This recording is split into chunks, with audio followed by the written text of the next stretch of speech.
दोस्तों कैसे हैं आप सभी सभी अच्छा कर रहे होंगे। मैं बताऊं, मैं भी बहुत अच्छा हूं। वीडियो अच्छा लगे तो CKD stock market news channel को सब्सक्राइब कर लेना, साथ ही बेल आइकन बटन को प्रेस कर देना। चलिए शुरू करते हैं। फ्रेंड्स, आज मैं जिस शेयर की बात कर रहा हूं उससे पहले मैं एक आपको कहावत सुनाना चाहूँगा। आपने सुना भी होगा कि उगते सूरज को सभी सलाम करते हैं। इसी वजह से आज मैं जिस स्टॉक के बारे में बात कर रहा हूं ये एक पेनी स्टॉक के तौर पे देखा जाता है इन्वेस्टर्स के दिमाग में। फिलहाल मैं कोई भी ऐसे स्टॉक्स के बारे में इन डेप्थ एनालिसिस को लेकर के नहीं आता हूं जिनका फंडामेंटल्स बहुत ज़्यादा वीक हो, परंतु जब मैं इस कंपनी को देखता हूं, company quarter on quarter basis पे इंप्रूवमेंट कर रही है, अपनी बैलेंस शीट पे सुधार रही है। इसी वजह से मुझे ऐसा लगता है कि जैसे ये शेयर प्राइस ऊपर जा सकता है। मार्केट कैप की बात करेंगे तो 495 करोड़ का मार्केट कैप है। तो ये आपको पता होगा कि ये एक स्मॉल कैप कैटेगरी की कंपनी है। स्मॉल कैप तो क्या ही बोले, एक बोलो आप इसको माइक्रो कैप टाइप की कंपनी है। बहुत छोटी सी कंपनी है। करंट प्राइस 3 रुपये 45 पैसे का है। हाई इसने 6 रुपये 85 पैसे का लगाया। वहीं लो इसका देखिए 3 रुपये 30 पैसे का रहा। कंपनी ऑलमोस्ट अपने 52 वीक लो पर खड़ी हुई है, जबकि पूरा स्टॉक मार्केट जबकि नीचे चल रहा है। ठीक है, स्टॉक की अगर मैं पीई की बात करूं तो 14.20 का पीई है, जो कि देखने से लगता है सस्ता है, पर अभी कंपेटिटर की जब इसकी बात करेंगे तो देखेंगे अपने कंपेटिटर से कंपनी कितनी सस्ती या महंगी मिल रही है। बुक वैल्यू की बात करेंगे, 2 रुपये 20 पैसे इसका बुक वैल्यू चल रहा है, जबकि कंपनी का प्राइस जो है 3 रुपये 45 पैसे के आसपास है। मेरा यही मानना है कि अगर कोई भी नया बंदा इस कंपनी के अंदर आना चाहता है या उसे पता हो इस कंपनी के बारे में, अभी आपको नाम पता चल जाएगा आगे चल के, तो डेफिनेटली उसको बुक वैल्यू के पास ही कंपनी खरीदनी चाहिए। स्टॉक मार्केट अगर गिरेगा तो डेफिनेटली ये कंपनी भी गिरेगी नीचे। अच्छी बात की शुरुआत यहां से करते हैं। Return on capital employed, return on equity. किसी भी कंपनी का अगर return on capital employed, return on equity अगर 20% से ऊपर होता है तो ऐसा माना जाता है कि वो कंपनी फंडामेंटली बहुत ज़्यादा स्ट्रांग है। एक फैक्टर ये भी होता है। ठीक है, और इसका देखिए रिटर्न ऑन कैपिटल एम्प्लॉयड 25.40% है एंड रिटर्न ऑन इक्विटी 21% है। आप देख सकते हैं फेस वैल्यू कंपनी की 1 रुपये चल रही है। इससे पता चलता है कि कंपनी स्प्लिट ऑलमोस्ट कर चुकी है। आज मैं जिस कंपनी के बारे में बात कर रहा हूं ये कंपनी 1995 में इनकॉर्पोरेट हुई। Vikas life care limited trades and manufacturers polymer rubber compounds and additives for plastics, synthetic and natural rubber, infra and agro products and FMCG product. ये कुछ कंपनी के डिफरेंट सेगमेंट्स हैं जहां पर कंपनी काम करती है। अगर मैं प्लास्टिक्स की बात करूंगा तो डेफिनेटली ये प्लास्टिक आने वाले समय के लिए कंसर्न भी है, और जिस तरीके से गवर्नमेंट जीरो प्लास्टिक एमिशन के लिए काम कर रही है तो डेफिनेटली ये कंपनी का खराब बिजनेस हो सकता है आने वाले समय में। पर नेचुरल रबर हो गया, इंफ्रा हो गया, एग्रो प्रोडक्ट हो गया और एफएमसीजी प्रोडक्ट हो गया, ये सारे ऐसे बिजनेसेस हैं जो कि लॉन्ग टर्म में कंपनी को अच्छा रिटर्न दे सकते हैं। अभी जैसे मैं फंडामेंटल्स की आगे चल के बात करता रहूंगा आपके सामने तो आपको पता चलेगा कि ऐसा मैं क्यों बोल रहा हूँ। कंपनी है जो रिड्यूस्ड, कंपनी ने अपना डेट को कम किया है। कंपनी ऑलमोस्ट डेट फ्री है।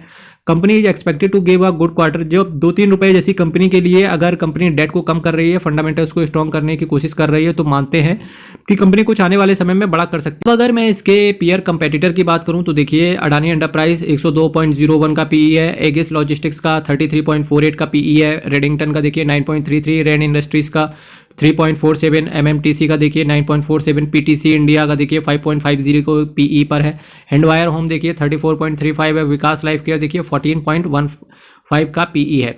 अगर मैं हैंडवायर को छोड़ दूं, साथ ही साथ अगर मैं अडानी एंटरप्राइज को छोड़ दूं या एगिस लॉजिस्टिक को देखूं तो उसके हिसाब से विकास लाइफ केयर का पीई काफ़ी महंगा है। पर अगर मैं इसके पीयर कंपेटिटर के सभी शेयर्स के प्राइस को देखूं तो उन प्राइस वाइज सबसे सस्ता ये कंपनी मिल रही है। तो रिटेलर्स ऐसी कंपनियों में बहुत ज़्यादा अट्रैक्टेड हो जाते हैं जहां शेयर प्राइस उनको कम दिखता है। पर मेरे मित्रों, इसी के साथ साथ अगर मैं सेल्स की बात करूं, जैसा कि मैंने आपसे कहा कि कंपनी कोशिश कर रही है कि कंपनी के फंडामेंटल्स अच्छे पेश किए जाएं, तो सेल्स देखिए जून 2022 से 86 करोड़ का सेल था, सितंबर में 128 का हो गया, दिसंबर में 131 का हो गया। तो डेफिनेटली ऐसा दिखता है कि 31 मार्च 2023 को अगर इसका जो सेल्स का है, जो सेल्स का फिगर है, अगर ये 131 करोड़ के ऊपर जाएगा तो ये शेयर प्राइस देखते हैं आने वाले समय में बहुत कुछ अच्छा कर सकता है। एक्सपेंस की बात करेंगे, जहां इनका सेल बढ़ रहा है वहीं कंपनी के खर्चे भी बढ़ते चले जा रहे हैं। एक छोटी सी कंपनी के लिए खर्चा बढ़ा के एक्सपेंस को खर्चा बढ़ा के अगर सेल्स को बढ़ाया जाए तो कोई बड़ी बात नहीं है। इनफैक्ट कंपनी को सेल्स में ग्रोथ करते रहना चाहिए, नए नए कस्टमर्स को अच्छे ऑफर्स देना चाहिए ताकि इनसे कंपनी इनको इनके कस्टमर्स फाइनली ऑर्डर दें, ताकि ऑर्डर की वजह से इनका सेल्स वॉल्यूम बढ़े। इसके साथ साथ कंपनी में प्रॉफिट बढ़े ताकि कंपनी का बिजनेस और आगे ऊपर जाए। अगर मैं नेट प्रॉफिट की बात करूं, जहां 2 करोड़ 34 लाख का नेट प्रॉफिट था इनका, फिर 2 करोड़ 49 का हो गया, फिर 8 करोड़। फाइनली दिसंबर क्वार्टर काफ़ी अच्छा रहा इनके लिए।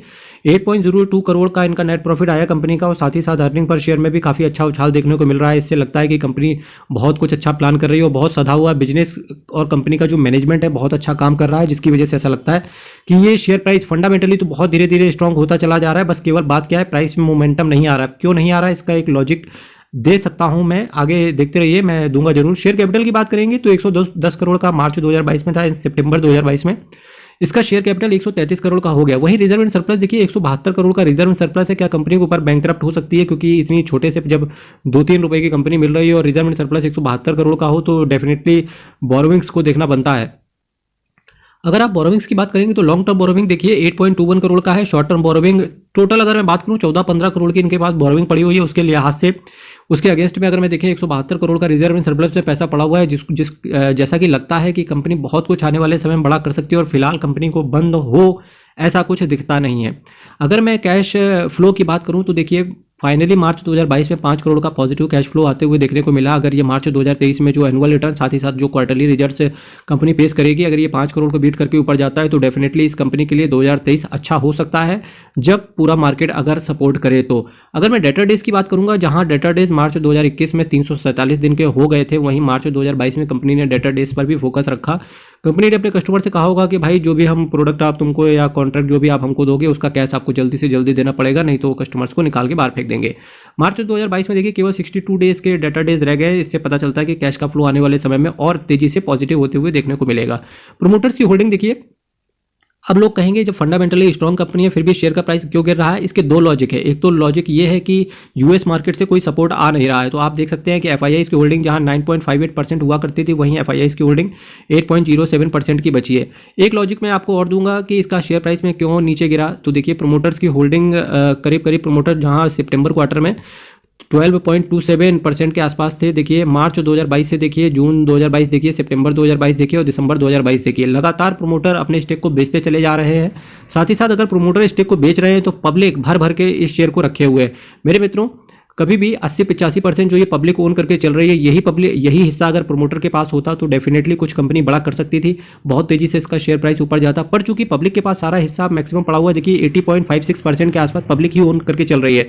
अगर ये पब्लिक इतना बड़ा स्टेक ओन करके चल रही है तो इससे क्या होता है कि पब्लिक के पास सारे शेयर्स हैं, सारे शेयर्स मैक्सिमम शेयर्स कंपनी के पब्लिक के पास पड़े हुए हैं। तो इसका ये मतलब है कि शेयर प्राइस में ग्रोथ जल्दी नहीं आएगा। यही हाल आईटीसी के प्रोमोटर्स की होल्डिंग पे देखना, इसी रीजन की वजह से आईटीसी के शेयर प्राइस में इतना बड़ा उछाल नहीं आता है। तो मेरे मित्रों अब देखना ये रहेगा कि किस तरीके से कंपनी के अंदर उछाल आता है। डीआईएस क्या बाई करने आएंगे? डेफिनेटली अगर डीआईएस बाई करने के लिए आएंगे, कंपनी को रिजल्ट्स अच्छे पोस्ट करने पड़ेंगे, कंपनी को बायबैक लाना पड़ेगा, तो क्योंकि पब्लिक से किसी तरीके से शेयर निकाल के प्रमोटर अपने स्टेक को वापस से ओन करके या प्रमोटर अपना स्टेक आगे चल के बढ़ाएं, तभी कंपनी के अंदर कुछ बड़ा देखने को मिल सकता है शेयर प्राइस को। अगर फिलहाल फंडामेंटल्स की बात करें तो कंपनी का अच्छा फंडामेंटल है। अगर कंपनी के बिजनेस की बात करेंगे तो डिफरेंट सेगमेंट में कंपनी बिजनेस कर रही है, तो इससे ये पता चलता है कि बहुत सारे बिजनेस अगर 2-4 धंधे बंद भी हो गए तो भी कंपनी के कुछ अच्छे धंधे बाद में चल के निकल के आएंगे, तो लॉन्ग टर्म के लिहाज से तो काफ़ी अच्छी कंपनी है। पर फिलहाल देखना ये रहेगा कि कंपनी के अंदर कुछ खराब की चीज़ नहीं है। फिर भी देखना ये रहेगा कि शेयर में के प्राइस में उछाल कब आता है। ठीक है मेरे मित्रों, फिलहाल कंपनी के अंदर गड़बड़ कुछ भी नहीं है, कंपनी रिजल्ट अच्छा पेश कर रही है, तो देखने का रहेगा कि कंपनी किस तरीके से आगे काम करती है। होप सो कि आपको पता चल गया होगा विकास लाइफ केयर के बारे में। एक अच्छी कंपनी है, फंडामेंटली स्ट्रॉन्ग कंपनी है, प्राइस भी बहुत सस्ता है, केवल पीई का जो रेशियो है उसका वैल्यूएशन ज़्यादा है। थोड़ा सा और टूट जाने तो इसको बुक वैल्यू के पास आ जाने तो वहाँ से फिर लेने की या एक्यूमुलेशन करने की टेंशन होनी चाहिए। कल फिर मिलेंगे मेरे मित्रों आपके साथ एक नए टॉपिक पर चर्चा करेंगे, सेम टाइम सेम चैनल अच्छा लगता हो, वीडियो अच्छा लगता हो, चैनल को सब्सक्राइब अपने पास करके रख लीजिएगा। बहुत बहुत धन्यवाद, बहुत बहुत धन्यवाद।